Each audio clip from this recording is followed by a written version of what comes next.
Good evening to everybody. I'm Professor Katie Normington, Vice-Chancellor at Montfort University, and thanks so much for joining us either in person or online. Now, tonight's talk is the first in our new leadership series, and the whole purpose of this series of talks is to hear from a variety of people who hold positions of power to try to understand what being a leader is, how different individuals approach leadership, and what makes someone a successful leader.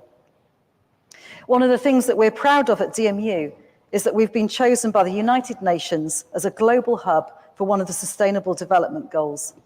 The SDGs are a set of 17 goals which, if achieved, would improve levels of poverty, equality, sustainability, and other aspects of life across the planet. We have used the SDGs as the basis of our new Empowering University strategy. And DMU was named as the hub for SDG 16, which promotes peace, justice, and strong institutions. And there are many elements which make a strong institution, but very few achieve that strength without good leadership. So in this series of talks, we'll look at many different aspects of leadership, but one of the biggest and most visible tests of any leader is to be in charge throughout a crisis. For the last 2 years, tonight's guest has been doing exactly that. When the pandemic reached the UK in 2020, it spread across the country rapidly. But one of the places it became most concentrated was Leicester, and the city quickly became a poster case for local and national media. Under the first regional tiering system, Leicester was placed in the highest level of restrictions and was kept under them for the longest period of any UK city. With residents penned in and visitors kept out by the travel restrictions, Leicester was isolated and under a huge national spotlight. It was quite definitely a time for strong leadership. Unfortunately, in tonight's guest, the city had just that. For more than a decade now, Sir Peter Soulsby has been Leicester City's mayor, and he frequently has had to make decisions which swiftly divide opinion and affect thousands of people. His opinions and statements are reported widely in the media. There is continuing interest in his personal as well as public life. He earned the initial nomination after decades in local and national politics. In 1973, he was elected as a councillor for Spinney Hills, and 8 years later became leader of the Leicester City Council, a position he held for almost continuously for 17 years. In 2005, he became MP for Leicester South and represented the constituency for 6 years, having retained the seat in 2010. And at this point, he resigned to become Leicester City Mayor. As Mayor, Sir Peter oversaw the delivery of the Connecting Leicester programme, investing in an improved walking and cycling infrastructure. He also led on significant developments such as Jubilee Square and Green Dragon Square, transforming the waterside to attract and facilitate regeneration developments such as Pioneer Park, Great Central Square and Space Park Leicester. He's the only person to have held the position of Mayor in Leicester, which was created in 2011. He has twice been re-elected to the post by the people of Leicester, a test of validation many other leaders would be curious or terrified to see if they passed. So for nearly 40 years, Sir Peter has been Leicester's most accountable citizen. And while I'm sure he'll be the first to tell you he's only as good as his team, it could reasonably be said that more than anybody, he has helped shape the city as we know it today. So who better then than to try to explain the thing called leadership than someone who has been in a leadership role for the majority of his life. So everybody, please welcome Sir Peter Soulsby.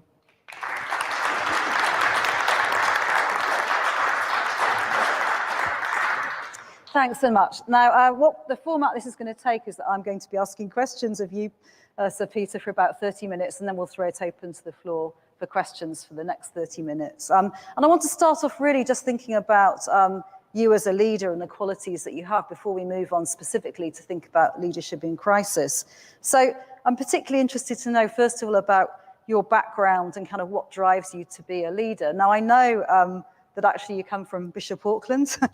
We've had that conversation before because my family's in Barnard Castle, which of course now everyone's heard of, thanks to Dominic Cummings. But was there anything there in that kind of upbringing in Bishop Auckland in County Durham that kind of set you out as a leader?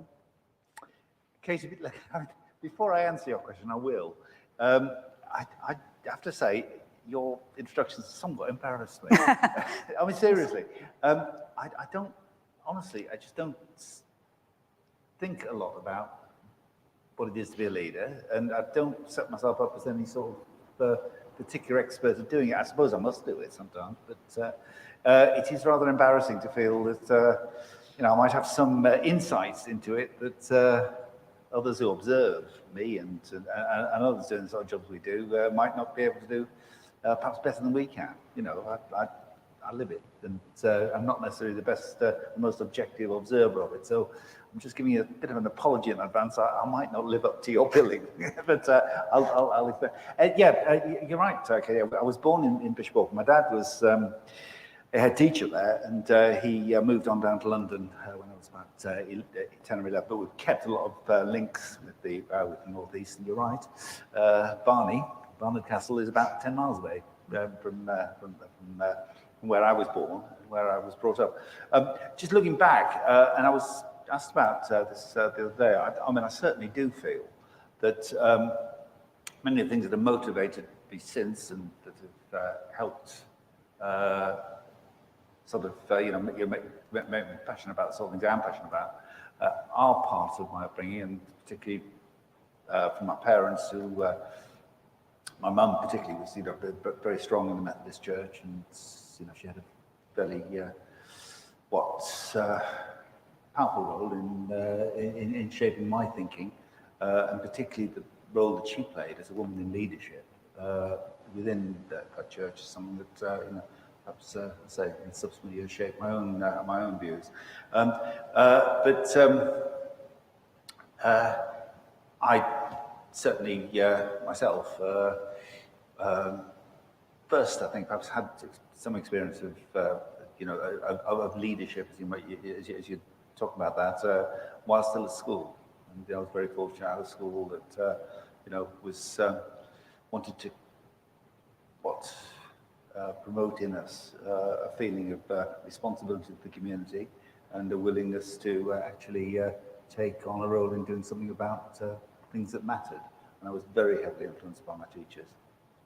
Particularly some of the English teachers who, frankly, and I'm not sure to what extent, the extent to which they expressed their views to us would be permissible today, but they were very radical in their thinking, and that undoubtedly influenced me. Right, thanks. So that kind of drive to do things that matter, which I think you've identified there at the beginning, it takes you, I guess, into your teacher training at some point, which of course, you came to Leicester Polytechnic at that point, DMU as we are now. So was that what was driving that part of you, was thinking, I want to do something that matters? As I said, my dad was the head teacher, and my mum was teacher on my mum's side. Her parents have both been teachers as well, and it was a very natural thing to fall into. I certainly wanted to do something that I certainly believed that it was a role that's in which you can make a difference to young people. But actually, quite interestingly, I got very much involved in student politics and was actually elected to the city council at exactly the time I was supposed to be sitting my final exams. I was still a student. I've always used that as the reason for the quality of my degree. I had other things on my mind. It was obviously evident then that I wanted to get involved in something beyond student politics. But student politics was undoubtedly an important part of finding an outlet for the things that mattered. I have to say that it was a principle actually. They had a principle then before. Obviously, we had a Vice-Chancellor in DMU, but certainly saw me as something of a troublemaker, and I think was very lucky to last the course. But I did, and I'm very grateful for what I got from that education, but particularly grateful for the opportunity to get involved in student politics, and then became a member of the Labour Party while I was still, well, actually before I came up to Leicester, actually, I got involved in the Labour Party, and actually even before that, involved in CND. And I've been a member of CND since even longer than I've been a member of the Labour Party. So again, those kind of early parts then of, let's call it your leadership journey, even at that stage, I mean, you're starting to go into student politics, and do you think there's particular qualities that you now can see in yourself looking back that you had at that time? I was going to say politicians obviously need a set of particular qualities, but we would probably debate that one and the set that politicians end up having. But just wonder if looking back at yourself, you can kind of see some qualities in what you were having to do at that point as a kind of student political leader that have stayed with you or helped you grow. I don't want to make too much out of it, but I certainly felt quite passionate about things that are injustice and deprivation and so on. But so I don't want to make too much of that. I mean, but certainly I did feel that by going into politics, I could make a difference. Mm-hmm.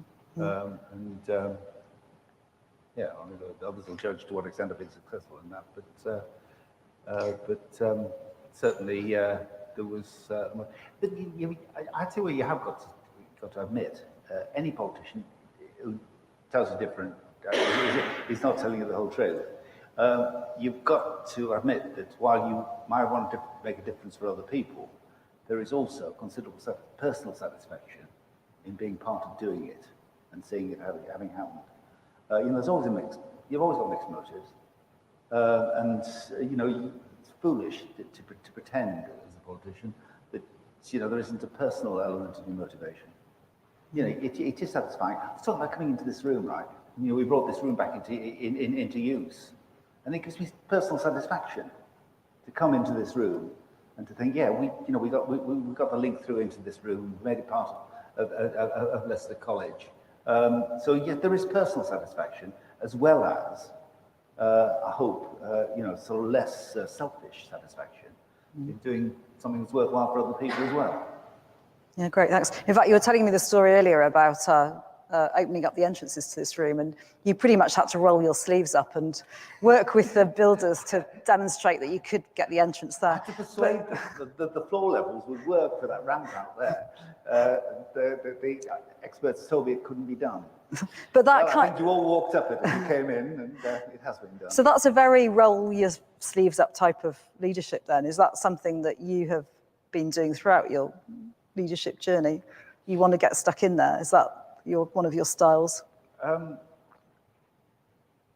I say, there's always mixed motive, and any politician tells you that they don't have mixed motives is not telling you the whole truth. The fact is, you do get personal satisfaction out of it, and I get personal satisfaction when I go and look at secondary school across the city. Where I know that we were part of actually rebuilding that school. I get satisfaction when our children's services, go from being unsatisfactory through to being rated as good. That matters, and it's personal satisfaction in doing that.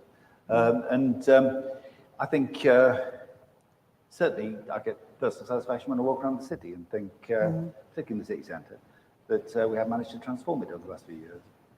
I get considerable personal satisfaction when I walk around DMU's campus, because as we were talking earlier on about it, I can remember when it wasn't a campus. It was just some disparate buildings that happened to be inherited. Some industrial buildings, some residential buildings, one or two of them purpose-built and quite fine buildings, but it wasn't a campus.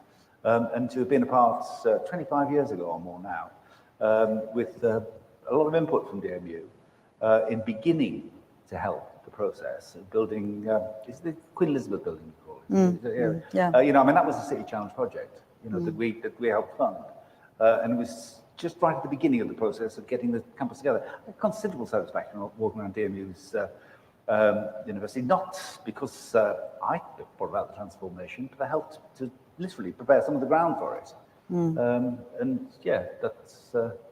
Yeah, so I think you're slightly politically evading my questions about what sort of a leader you are. But just to go back to that, you've described some styles already there, and just talking about the work you've done, you're kind of, rolling your sleeves up and demonstrating it was possible to open this building in a way that was sort of accessible to people.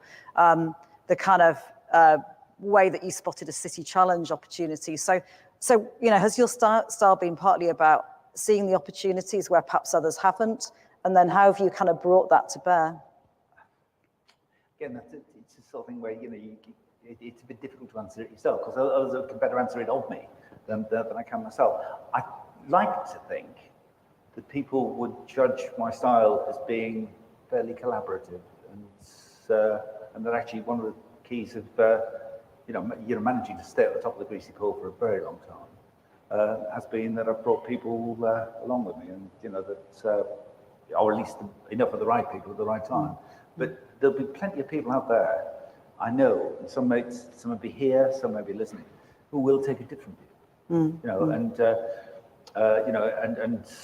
will think that perhaps less collaborative than they would wish me to be. But generally, and just most would judge me as being one who would want to bring people in as part of a team. I hope. Right, thank you.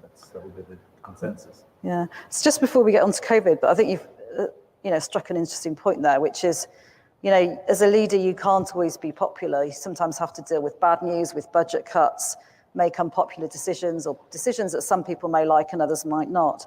How do you kind of handle that tension, on the one hand, to kind of be liked as a leader, on the other, having to take difficult decisions that won't please everybody?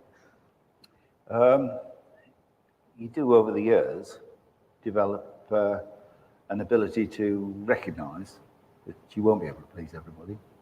Probably doesn't take very long to recognise that you're not pleasing everybody, but actually to become a bit more relaxed about the fact that people will be upset and not everybody will like you. Perhaps, I can remember my very early years when I was first leader of the council, actually being quite sort of, almost fragile, actually, at times, about it. And I don't think that would be the case. Well, it isn't the case today. I mean, presumably not fragile enough that you thought, I can't do this, I need to step out. Yeah. I mean, yes, to be very frank. And what did you draw on then? I mean, what kind of kept you going? I had some good friends, and particularly important, obviously, I had a wife and a young family. And my late wife, Alison, was brilliantly supportive. She really was. And I honestly just cannot say how much I owe her. I mean, really. Because, at that time, when I was first council leader, you didn't get proper pay for it. You got an attendance allowance for going to meetings. And I actually lost more by losing pay as a teacher than I ever got by way of an allowance. And Alison carried me through that, and also carried me through it emotionally in a way that I just can't think of enough for. At the same time as she was struggling to do a full-time job and to bring up 3 kids. She was amazingly patient with me, and very, very good to me. Right. Okay, so let's take us. Let's go fast forward to the pandemic itself then. So, obviously there's a point where data and cases are increasing. Some of the data was that you perhaps were seeing delivered nationally and locally. But there's a point where, and I'm not even sure if you've got advance warning, but there's actually a point in which you're heading for the first lockdown city. So just talk us through kind of what's the point that's going on briefly the history of it. Ivan Brown, who's I think you're going to put him in this chair sometime soon. So you can ask him to confirm whether I've got this story right. He'll tell you better than I can. But basically, he had identified, he and his colleagues, he's the director of public health, and he and his colleagues had identified that there was something amiss in the figures for Leicester. We weren't getting good figures because they weren't doing much testing. And it certainly wasn't comprehensive. It certainly wasn't as it developed, in subsequent months, something that you could run. But he was worried about it, and he raised it with the was it with the department or with Public Health England? I can't remember. It was with Public Health England. He raised it, and he said to them, "Look, I'm worried about this." And they said, "No." They said, and I think I can remember the word they used. It's just an artifact of the figures. I don't know what that means. But it meant it was something to do with the way in which you're being measured. It wasn't to do with what the figures were actually telling him. And he said, no, look, and they said, no, don't worry. And then, quite out of the blue, no warning to us, the then Health Secretary, Matt Hancock, made an announcement in Parliament that there was an outbreak in Leicester. No, we didn't know where the word outbreak came from. We just knew that the figures, looked a bit out of line. And then a period of, I think it was 11 days passed, when nothing happened.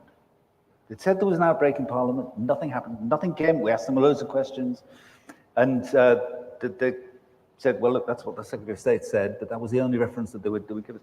And then the Home Secretary, of all people, leaked to the media over the weekend that they were going to lock down Leicester. Now, what on earth it was to do with the Home Secretary, I don't know.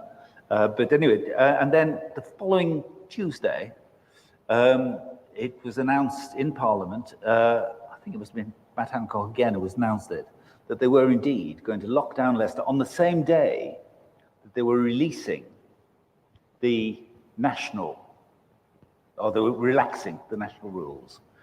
And I'm absolutely convinced, I wasn't at the time, that they felt the need to use Leicester as an example. And that they wanted to say, yes, you're getting the rest of the country going, but don't go too far, because otherwise you could be locked down like Leicester. There was no detail of it, and I subsequently got to see a private report that Public Health England had done on the Leicester situation, and they had concluded that Leicester did not need to be locked down. We needed to be kept under watch for a bit to find out what was going on. But I have got that report, and I'll put it in the public domain. But what is very interesting is when the government published that report, it had been very significantly altered. And that conclusion that we didn't need to be locked down had been dropped out.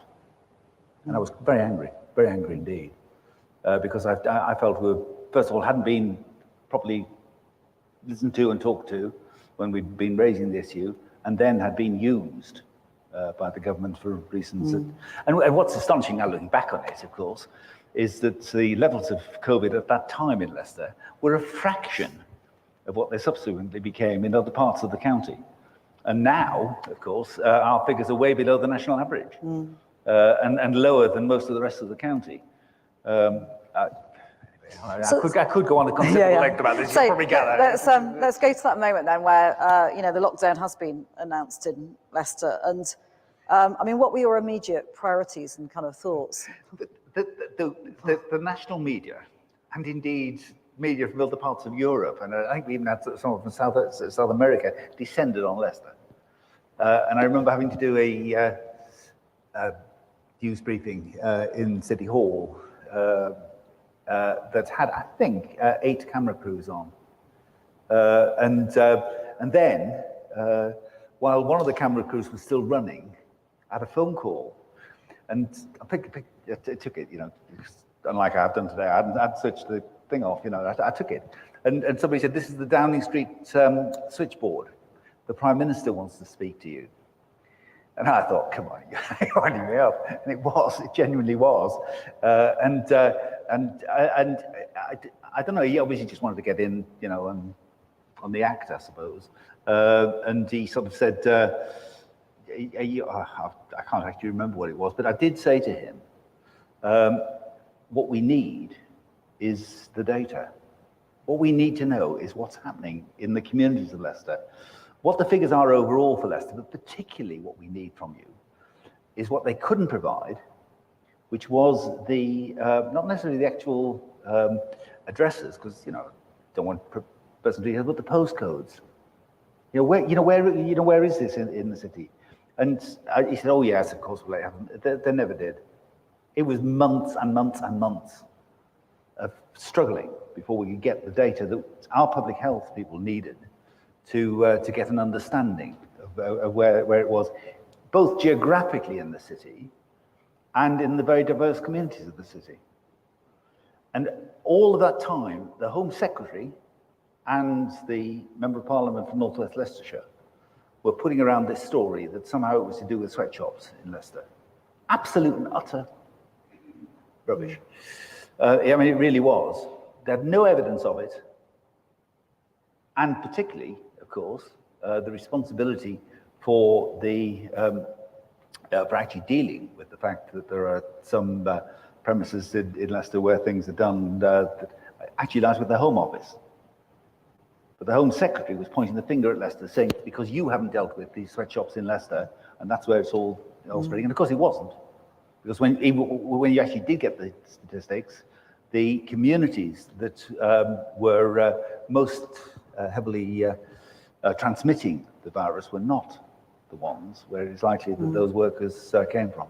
So that's all kind of happening in the front, I guess. You realise I can go on a great length about this. I really can, because I was very, very angry at the time. Yeah, and I think that's, we're getting a sense of it. So what's going on in the front is obviously you've got these 8 camera crews, you've got the Prime Minister phoning you, you've got kind of data that's unclear. What's happening at the back? How are you kind of controlling the situation? Right. Have you pulled together a crisis team, or was that already there? One of the most fortuitous things about the timing of this outbreak is that it coincided with us as an organisation, but us as a society, having access to the technology that enabled us to continue to actually work collaboratively. I remember on the last day before we were were kicked out of City Hall, us trying to make Microsoft Teams work. Because we knew it was there, and we had Skype as well, and one or two of us had even, I think, by then also signed up to Zoom, but we never used it. But it was there. It was sitting on our laptops, and the ability to use it is one of the astonishing fortuitous things about the timing of the COVID pandemic. And what that meant was that very quickly, over the first few days, couple of weeks, we were able to set up opportunities for us to meet online, but also to get proper briefings online, albeit with all the frustrations of actually getting that data together.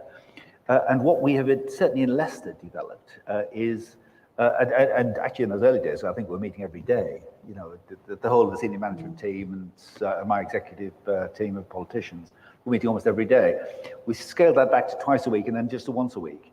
But what we did get, as time went on, was an incredibly powerful suite of data. And so when you talk to Ivan about this, you talk about the challenge of actually doing it. But over those months, we developed ways of working that were new to us, but also suites of data that would enable us to understand what was happening in the city. That was entirely new, challenging, but not entirely a new territory for public health.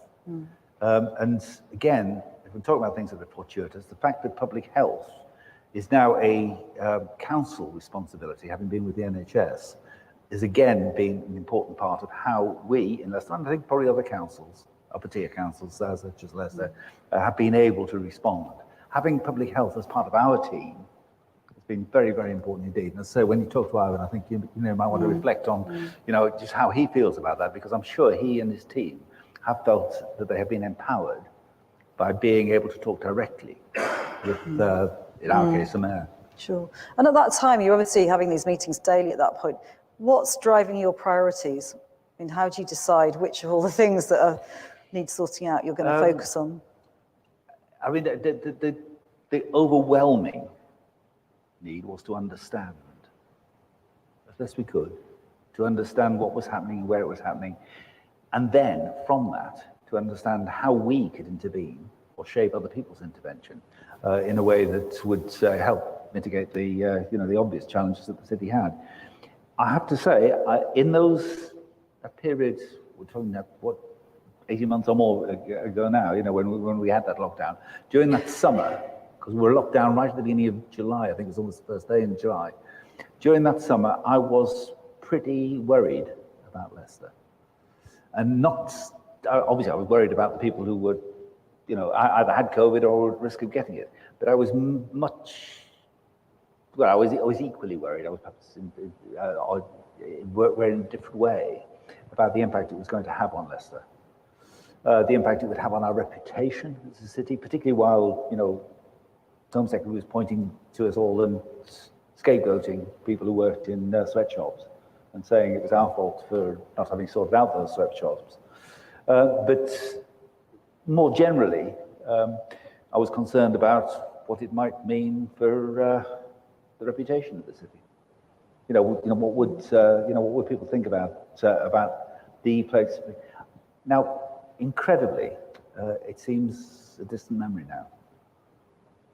Now that's partly because obviously, and I can talk a bit about if you wish, about the extent to which we have been very active in driving down transmission of the virus in the city, and the city council has been was amongst the first to do our own test and trace and things of that sort. Well, we were the first in the country to be allowed to do test and trace ourselves. There's lots of initiatives we've taken that have helped drive that figure down, but I was very, very worried about the city's reputation as a result of it. I'm delighted to say that the city's bounced back remarkably well, and what I should know as a politician, people's memories are very short. And it is the case that and it seems an awful long time ago now, and almost a different world. Because if you go around the city today, actually, do you know what my best measure is of the of how many people are out and about in the city? Is the time in the morning when the Dover Street car park is full. Right? And the Dover Street car park is now full by 20 to 11, right? And that's back to normal. Just one last question from me before I throw it open for other people's. But so, in that, you've described earlier your leadership style really being one of collaboration. But in that moment of crisis, could you still do it in that way, or were you having to be forced into different ways of doing it? Interestingly, it is amazing how quickly the organisation in general, but certainly my political colleagues, fell into that. We generally use Teams, Microsoft Teams, and it's amazing how quickly they picked up the skills to use it effectively. And it's interesting how you have rather different ways of chairing meetings when you're on Teams from what you do in public. And now we just had a meeting this afternoon, which is now a hybrid meeting. With one or two people online. We've got a big screen up, and it works. Yes, it worked quite well. And it's interesting that some meetings, not meetings necessarily my executive team, my deputy assistant mayors, because generally we are coming together for those meetings now. But some of the meetings, we're still choosing to do them online. I had a meeting of my political group last night. And somebody sort of said, are we ever going to start meeting again together? And loads of people said, no, we like it like this. It means we don't have to come out. We can engage adequately in this medium. So it's never going to be quite like it used to be. There was a sort of second part to my question, which was also, and now going forward, have you learned certain things from that period that again will change the way that you are in the future, or the way that you lead and work with other people in the future? The answer to that, Katie, is probably. But as I say, I'm aware, and I come back to really what I was saying at the beginning. While I can talk about the sort of things I've talked about this evening, taking a sort of an objective and balanced view of leadership and my style of leadership is something it's probably best to ask other people from, and how it's changed over the last couple of years. Undoubtedly, it will have done, but I'm not sure I'm the best person to judge that. I'll perhaps go away and think about it, and perhaps talk to some other people about it. But I think you're best to ask my colleagues. Great, thank you. So we're going to throw it open to questions from the floor. If you do wait for the microphone to come, because obviously people who are watching and listening to us online won't otherwise be able to hear your question. Anyone like to start us off? Yeah, lovely, thank you. Microphone's just coming to you. Thank you. My name is Ashok Kotecha. I did listen to you when the pandemic started, and you felt like you were being personally attacked by Matt Hancock and the Tory government. You looked really agitated on the radio. You could even feel it. You were really angry. But I think you actually helped all the other councils getting all the information. that they actually needed. So really, it was a pioneering thing in a way. By just screaming and shouting, they actually managed to give all that information to everybody else. But what I was going to ask you is, have you made your peace with the Tory government, with Matt Hancock? Have you invited him for a pint? Have you been to one of their parties? No, I haven't. Do you know, I think my invitations got lost in the post. A couple of issues there, really. One is, I think you are right, but, because of the early attention that Leicester got, I think we were able to articulate some of the things, not just that we needed, but that local government needed. Appearing in front of a television camera as often as I did then, enabled me to repeat that message, I hope, very clearly to some significant audiences. Although I have to say that the Matt Hancock and some of his special advisors and so on were incredibly rude about me personally to the media. It was unattributable, but it clearly came from him. And they said that I didn't understand, and I was standing in the way of them, and so on. So they were very, very rude indeed. And I've got some of the cuttings of what they undoubtedly said. So I'm not anticipating being invited to anything by him, although he's not around anymore, or indeed by any of the others who. It's one of the things I haven't reflected on, Katie, is that of course they happened in picking on Leicester to pick on a mayoral authority, right? And I don't think that was deliberate. I mean, I really don't. I just think that that's just the way they came out. And the fact is that of the large cities in the UK, there are only 3 that have the mayoral form of governance: Leicester, Liverpool, and Bristol. There are other mayors, but they are regional mayors. It's a very, very different thing. They don't actually have the hands-on responsibility for the delivery of services that I have. The boroughs in Manchester do that, or Birmingham City Council does it in the West Midlands, or whatever, or even in London, the London boroughs provide the services.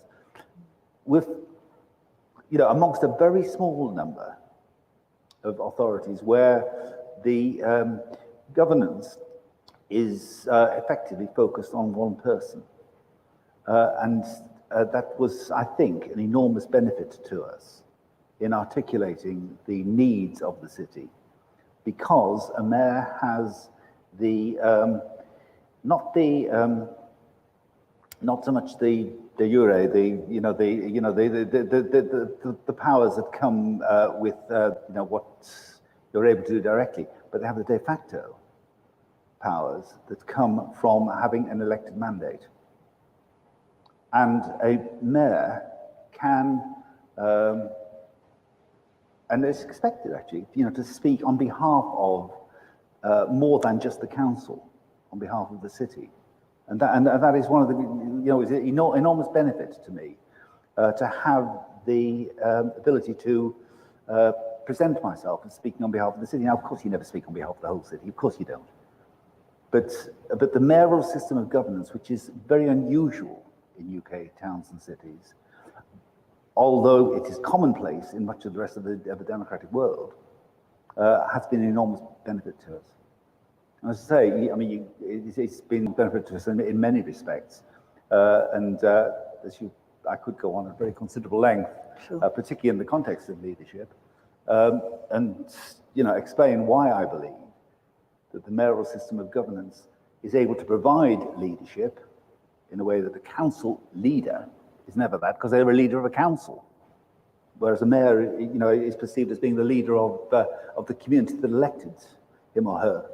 That is, it is something that de facto authority that goes with that. It's very considerable indeed, and it was very, very important. And perhaps it's something that's worth reflecting on in terms of leadership, because I doubt whether any council leader would ever have been able to speak with the confidence that the mayor can, because the mayor has that that mandate. Can I just follow up on that one, because that's a really interesting point about the sense that you are representative of the people of the city of Leicester, as it were, because obviously Leicester's a massively diverse population. And how aware are you of the fact that you're trying to represent people who themselves are extremely different from each other, and you may be different from some of them as well?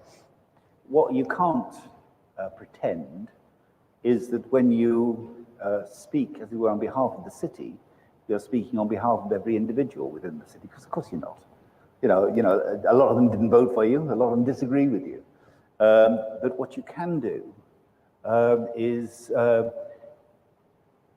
think with a degree of credibility, and particularly on big issues, such as obviously emerged during the pandemic, speak with considerably more authority than any council leader ever could.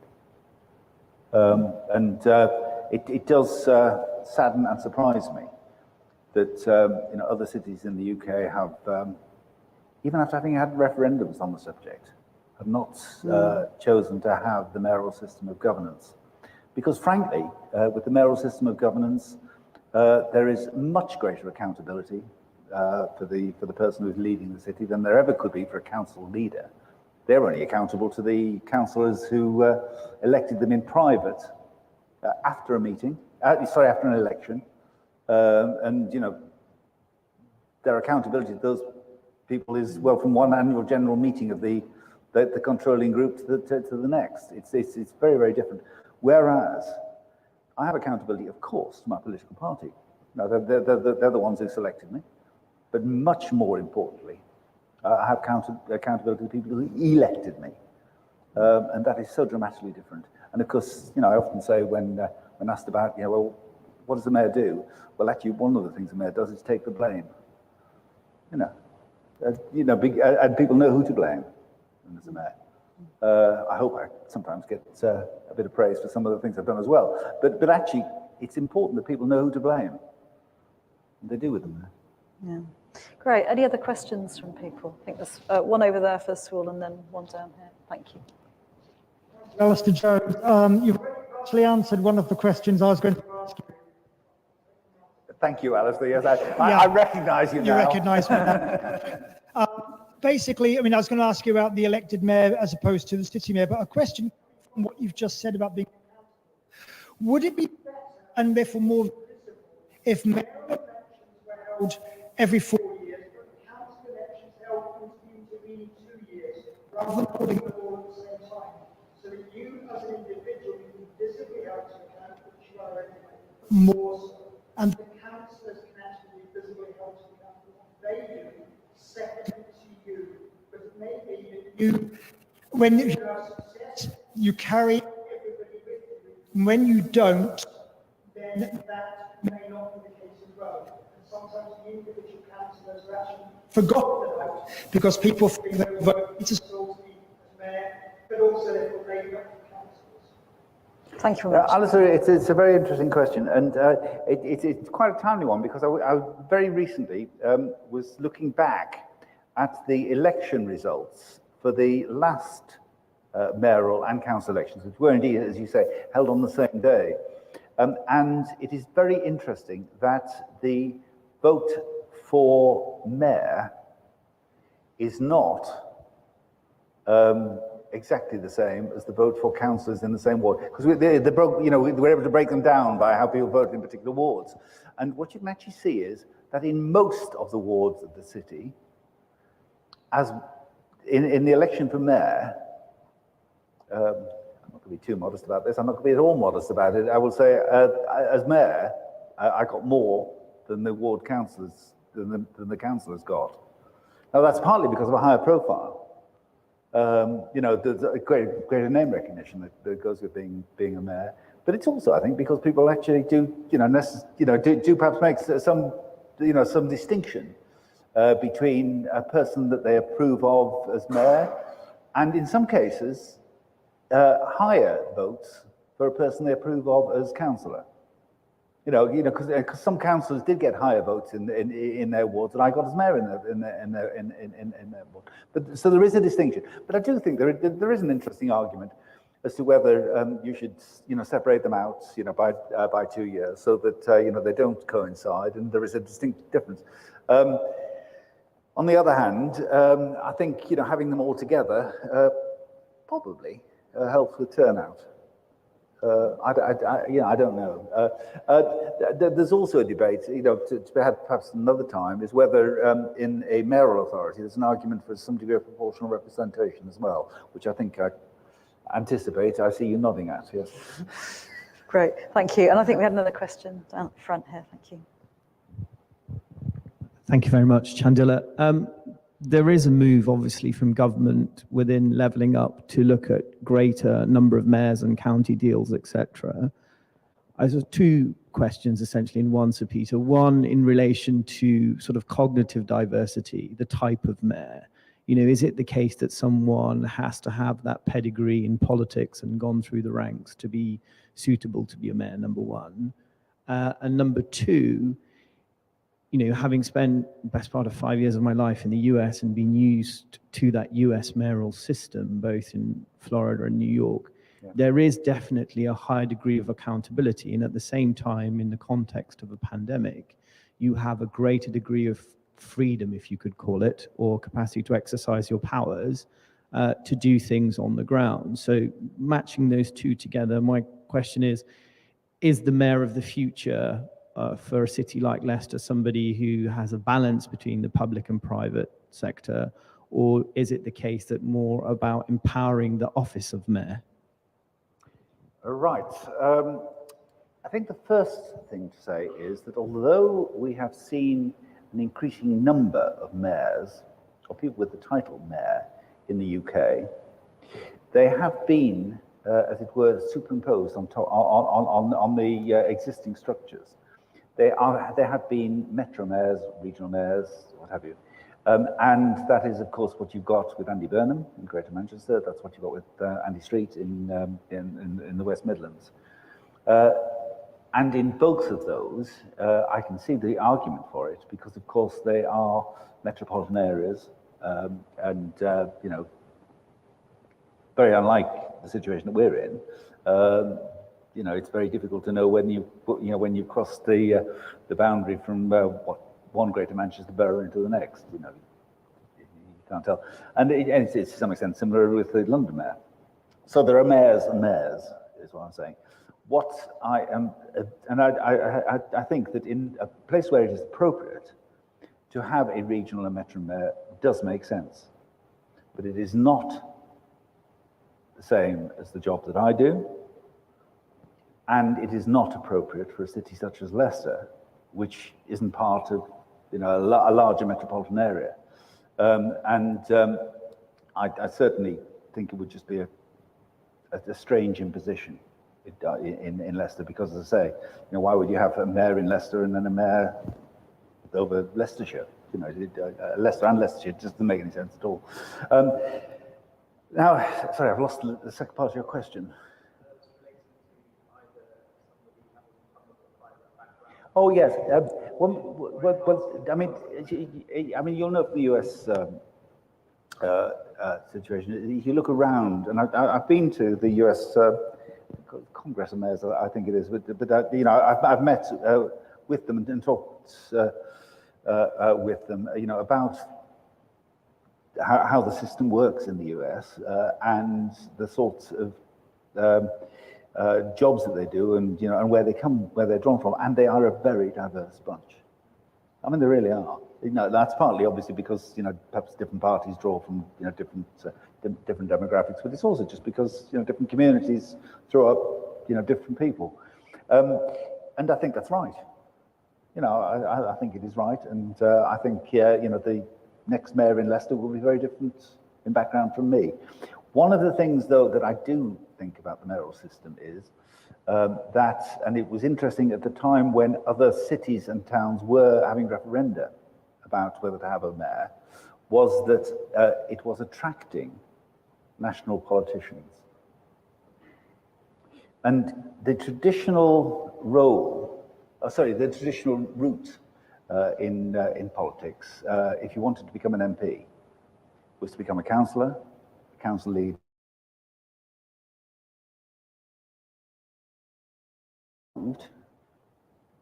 from the green benches to do a proper job, is something that you would never do. You would never return to become a council leader. And interestingly, a lot of MPs were lining up and showing a lot of interest when they thought there was some prospect of other cities having mayors as well. So, without being too modest, it clearly does attract people who, it attracts them to make a difference at a local level in a way that being a council leader never would. But to answer your question directly, I think mayors are different and have different backgrounds. Okay, thank you. Any other questions from people? Yeah, back there, thanks. Yes. Politics.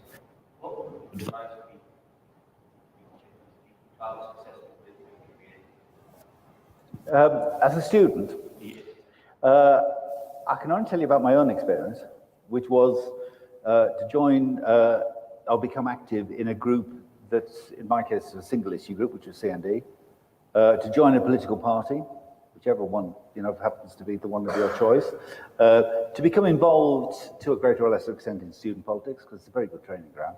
It really is a very good training ground. It's an opportunity on a fairly discreet basis to actually make a real difference, and and to force people to listen to you. Yes, and to negotiate, yes as well, and to negotiate and debate and so on. So all of those things. I say single issue organisations, political parties more generally, and student politics, all of those I've certainly found, and I think others have found, a very good way to start. And certainly, joining a political party just happened for me to lead to standing for the city council while I was still a student. Great, thank you. Anyone else? Yeah, thanks. Go at the front. Oh, sorry, just wait for the microphone, otherwise people won't catch you at home. Thanks. You mentioned that you're sort of against the idea of regional mayors. The Mercury has been reporting that you and Nick Rushen have been supporting the idea of an East Midlands mayor, which would inevitably make Nottingham the capital of the East Midlands, and we would just become a backwater. Would it not be better to have a mayor of Leicestershire than an East Midlands mayor?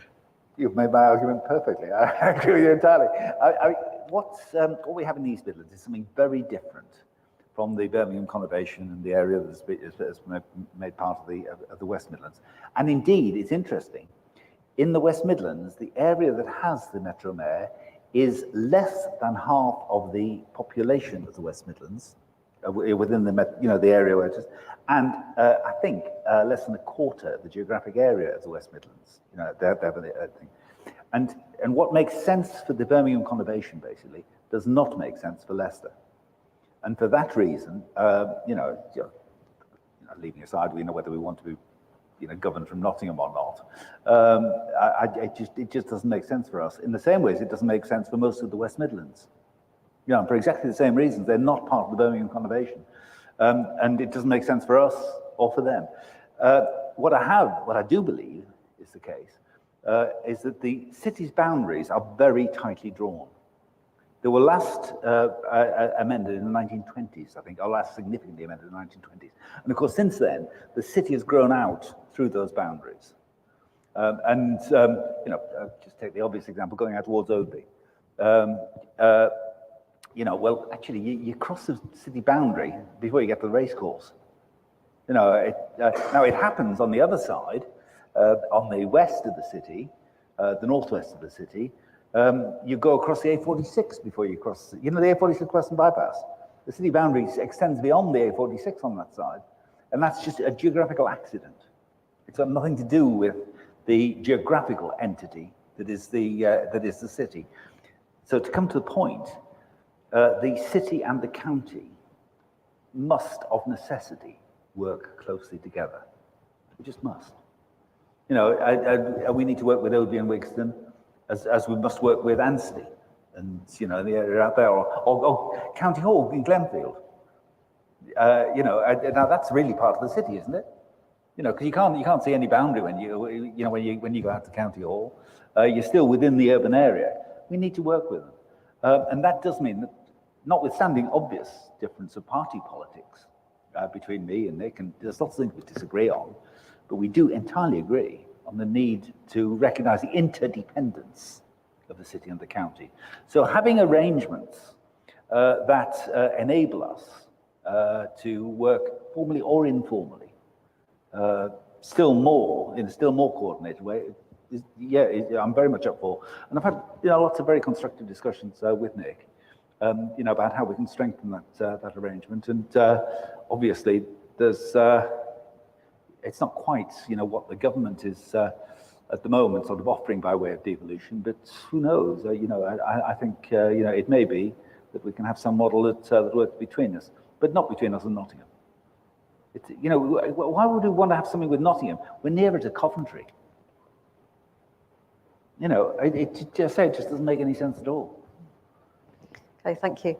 We've got time for one last question, if anyone would like to ask one. Oh, sorry, no, we'll go to the other person, actually, thanks. So, sorry, there's someone over there that's got their hand up. I'll talk to you later, don't worry, we'll get a chance later. Hello, my name is Kamala Patney. I'm founder of Celebrate Our Similarities cause. We held an event here, actually, before it was done up. Actually, we had a pigeon flying around. So this is a wonderful renovation here. Thank you. But the reason we held the event here was a TEDx event based on, we invited Oldham Council, who are the first signatories of something that our organization is campaigning for, which is a pledge to peace. Now, given that we've got such a wonderful combination of factors, being the United Nations focus and the most diverse city, we're anticipated to show in the 2021 census that there is a more than 50% BME population. So if I can just read my question that I've sent to you, if that's okay, I'd like to ask you just a simple question that we feel quite strongly about, but obviously it's a big ask. I understand that. So with a focus on levelling up, building back better, and the BLM, and the funding secured through UKRI for the De Montfort University and the local acceleration fund, they're all focusing on the UK's most diversely populated city in addressing health, education, and environmental inequalities. Is now the time to act on the bold steps that we as a city have been talking of. Our non-profit organization has been campaigning to deliver a spectacular event at the Peace Monument on Victoria Park for 11 years. Now, how about making this a reality in summer 2022 during the historic Commonwealth Games taking place just 40 miles away from here in Birmingham? And as you've said, and a number of comments that have been made, the city needs something positive since all the crises that we, in terms of the bad reputation you mentioned and COVID and the significant effects of COVID on the BME population as well. We need something positive, and we believe that what we're proposing can have a huge impact on not only inward investment, but tourism as well. Thank you. Thanks. I didn't catch enough of the question, I'm afraid. So, I'm sorry, I'm not... I think it was about a peace event at Victoria Park, wasn't it? That was the central part of the question. Well, yes, well, I hope indicated that I'm likely to be very sympathetic to that, having been a member of CND, as I say, for as long as I have. And I'll be very happy to talk with you later about that, I really will. But I wonder, Katie, if you just spell it for me, because I'm just thinking while you were talking there, and one of the things you said just prompted me, really just to make mention of this, is that one of the great things that I love about this city is its diversity. Another one that I like actually is its 2,000 years of history, and finding a pile of bones under a car park didn't help with that one. Oh, actually, we're good at sport too. We won an important trophy. But I did want to just pick up on something that I think you were touching on there, is that Leicester is a city that gets enormous strength from the people who have chosen to make their home here, bring up their families now, in some cases, many generations on. But the diversity of Leicester is one of its greatest strengths, and it's one of the reasons why I knew, while I was even still a student, that I didn't want to go back. You said I was born in the northeast, but by then my parents were living in suburban North London. And I can't think of any reason to go back to suburban North London when you can have Leicester. I mean, really. And of course, it was a time of dramatic change in Leicester. It was a time when Leicester was becoming, was turning into what it is today. It was also a challenging time for Leicester as well. But it was important to me to stay in such an exciting place at such an exciting time, but also such a challenging time. So, I just wanted to touch on that. And one other thing I just wanted to reflect on just before I finish, because I've talked about a lot of the positive things of what is involved in the job I do, and, a lot of the things that we've done in terms of investing in the city. Over the last 10 years, while I have been city mayor, and you've talked about COVID as a challenge, but actually, the thing that has been most challenging over the whole of those 10 years has been the extent to which, under the banner of austerity, the government has taken away our revenue spend. We're able to do capital projects because, council is fairly fortunate in having inherited from previous generations quite a substantial amount of land and property. We inherited, I was talking about the bit out of the Beaumont Leys, on the A46. Well, that land, the council had bought some years ago and is now being developed for housing, and we can make that happen, and that's great. But what we've lost by way of revenue funding, I really wouldn't, couldn't sort of leave, this talk without just drawing some attention to, has been appalling. And we and other urban areas, in proportion to our disadvantage. So the more disadvantaged you are, the more you've lost. And that's across the whole city, across the whole country. And we have lost, during the 10 years that I've been mayor, revenue spending power on running costs of £150 million a year. And have the prospect of losing another 40 million over the next 3 years. And, we're talking earlier on about the chances of COVID. Well, actually, they were great indeed and have been. The challenge of losing 150 million pounds of spend every year, when that spend is of, that order. You don't save 150 million pounds by buying fewer paper clips. It's people, it's jobs, it's the services they provide. I wasn't what I went into local government for, but I'm not going to turn my back on it, having had that challenge. You have to try to do what you can to manage that reduction in spending in a way that seeks to protect those in the community that most rely on those services. But I'm not going to pretend that you can do that in a way that entirely protects them. You can't. It's far too dramatic.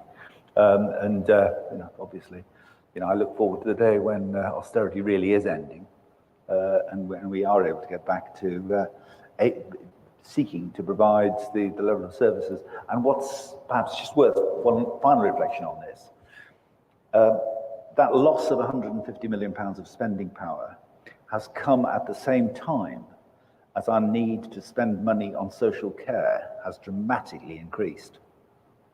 Adult social care, we've got an increase in the elderly population. We've got increasing numbers in the community who are working age adults who need support, and of course children's social care. And I was talking earlier on about the satisfaction I felt that we had managed to turn children's social care around in the city and get it from being inadequate to now being very much at the better end of good. And you don't do that by making savage cuts there. So what we've seen is, this dramatic overall reduction and this increase in the spend on social care, and of course, a disproportionate cut in the other services beyond social care. So there's being squeezed in both directions. That's been the challenge. It really has. And that, you know, from talking about, you know, leadership, I mean, that really has, you know, required perhaps, you know, some very difficult decisions and a lot of work to try and explain to people what we're doing, why we're doing it, and point the finger of blame where it belongs, but also seeking to do it in a way that seeks to minimize the undoubted pain and the undoubted infliction of that pain on some of the most disadvantaged in the community. Thank you. Thank you very much for that. As I said, that was our last question. Thank you so much for joining us tonight. This is the beginning of a leadership series which goes across many different avenues of Leicester over the next few months. And I think, Sir Peter, as you mentioned, we have got Professor Ivan Brown next week on Wednesday, the 2nd of March, same time, 6 p.m. This time we're hosting it at DMU in the Vijay Patel building rather than us coming into the city, and do hope, obviously, that lots of people can join us for that. But Sir Peter, thanks so much for sharing with us, I think, an insight into the sort of difficult decisions you have to make with a leader, as a leader, sharing them, I think, very passionately. It's been very evident to see your sort of drive and commitment, but I think also showing us at times as well the fragility that a leader does face in some of the parts of their careers and the things that happen. So, Sir Peter, thank you very much. Thank you, Katie. I've enjoyed it.